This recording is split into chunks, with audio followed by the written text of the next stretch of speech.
नमस्कार जी। नमस्कार। क्या नाम है जी? मेरा नाम राम एलावत है। राम एलाव जी, आप कहाँ से हो? गांव बराना जी से हूँ। मेरा कॉन्ट्रैक्टर का काम है, ठेकेदारी का काम है, अपना क्लास 1 का ठेकेदार हूँ।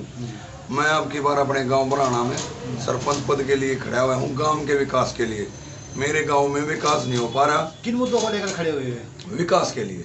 कौन कौन से मुद्दे हैं? शिक्षा के क्षेत्र में क्या करवाने वाले? शिक्षा के क्षेत्र में मैं अपने गाँव में बच्चों के लिए लाइब्रेरी और जो गरीब बच्चों के लिए अपनी पंचायत की तरफ से फ्री में पढ़ाने की कोशिश करेंगे हम। अभी आपके गांव में लाइब्रेरी नहीं है? अब मेरे गांव में लाइब्रेरी नहीं है और पहले हम कोशिश करेंगे अब, जो कि हम जैसे हम बन के आते हैं तो आते ही बच्चों के लिए लाइब्रेरी बनवाएंगे।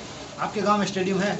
हमारे गांव में इंडोर स्टेडियम है और उसमें पानी भरा रहता है इंडोर स्टेडियम में, और हम उसको भरत करवाएंगे। उसका 4 दीवारी भी गिरी है, उसको भी खड़ा करवाएंगे। इंडोर स्टेडियम में हम हॉस्टल भी खुलवाने की कोशिश कर रहे हैं बच्चों के लिए, जो खेल के मैदान में ग्राउंड में बच्चे ज़्यादा से ज़्यादा हमारे गांव में आए और हॉस्टल में रहें, हमारे गांव का नाम रोशन हो और बच्चे ज़्यादा से ज़्यादा नौकरी पे जाएं। किसानों के लिए क्या करवाने वाले? किसानों के लिए हम अपने गांव में, जैसे हमारे गांव में ज़्यादातर चौवा चढ़ा हुआ है पानी के लिए, उसके लिए हम गांव के किसानों के लिए पानी को बाहर, जैसे वो होती हैं बेदरों के अंदर पानी का ले जाने का काम करेंगे, ताकि हमारे किसानों के खेत डूबे न। और जो सरकार की जो उपलब्धियां हैं किसानों के लिए, हम गांव में एक एक उपलब्धियां गांव में पहुंचाने का काम करेंगे। पानी निकासी का रास्ता है यहाँ पे? हमारे गांव में पानी की निकासी का कोई रास्ता नहीं है। उसका मेरा सबसे पूरे गांव में जल भराव की समस्या है। उसके लिए मेरा गांव में जैसे मैं बन के आता हूँ, सबसे पहला फोकस पानी की निकासी का है और पानी के पीने का है। मीठे पानी की भी समस्या है? मेरे गांव में मीठे पानी का है ही नहीं। अच्छा, कई कोसों तक दूर डिग्गी से पानी आता है? हमारी आता है डिग्गी, जो डिग्गल की तरफ डिग्गी बना रखी है उससे आता है, वो भी भरी पड़ी है। उसमें पानी का निकासी के लिए मोटर लगा रखी है, अभी भी नहीं खत्म हुआ है, 15-20 दिन हो लिए। कितने दिन में पानी आता है? पानी दूसरे दिन छोड़ते हैं, पर पानी आता ही नहीं। अब 1 महीना हो लिया। 1 महीना से बिल्कुल पानी नहीं है? मैंने अपनी तरफ से मैंने अपनी तरफ से गांव में पानी पीने के लिए, नहाने के, मतलब हर चीज के लिए अपने टैंकर से सुविधा कर रखी है अपने गांव में। जब तक डिग्गी का काम चालू, पानी चालू नहीं हो जाता, जब तक मैं टैंकर लगाए रखूंगा। आपके जो ये उपनान में है, कितनी जनसंख्या है? मेरे गांव में जनसंख्या वोटर है 3504। 3504 वोटर? हाँ।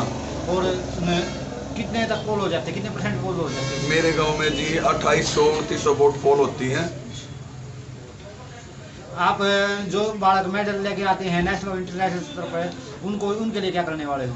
मैं अब सरपंची से पहले भी मैं अपने गांव में जो मेडल लेके आते हैं उनका स्वागत करता हूं। अपनी तरफ से जो भी मेरी गुंजाइश होती है उससे मैं उनको धनराशि भी देता हूं और मोमेंट भी देकर उनका स्वागत करता हूं अपने गांव में पहुंचने पर उनके साथ, और उनको बढ़ावा भी देता हूं। और जब भी मेरे लिए कोई भी काम किया, किसी भी जरूरत पड़े, तो मैं आगे बढ़ चढ़कर भाग लूँगा खेलों के बालकों के लिए। फौजी भाइयों के लिए क्या करने वाले हो? फौजी भाइयों के लिए मैं ये कहना चाहता हूँ, जो फौजी भाई गांव में रिटायर होके आते हैं उनको हम अपनी तरफ से ज़्यादा नौकरी वजह जो हरियाणा में दे रखी है PSO, उसमें लगवाने की कोशिश करेंगे। और जो फौजी भाई अब ड्यूटी पे हैं, उनको बच्चों को अपनी गाँव की तरफ से जो भी कोई दिक्कत होती है उनको दूर करने की कोशिश हम करेंगे। जनता से क्या अपील करना चाहोगे? मैं जनता से अपील करना चाहता हूँ, मेरे प्यारे भाइयों, माता, काका, ताऊ, दादा, सभी से अपील करना चाहता हूँ, अब की बार आने वाली 2 तारीख को मेरे को बहुत भारी बहुमत से जताएं। मैं अपनी तरफ से अपने गांव को नंबर 1 ले जाने का काम करूँगा। धन्यवाद।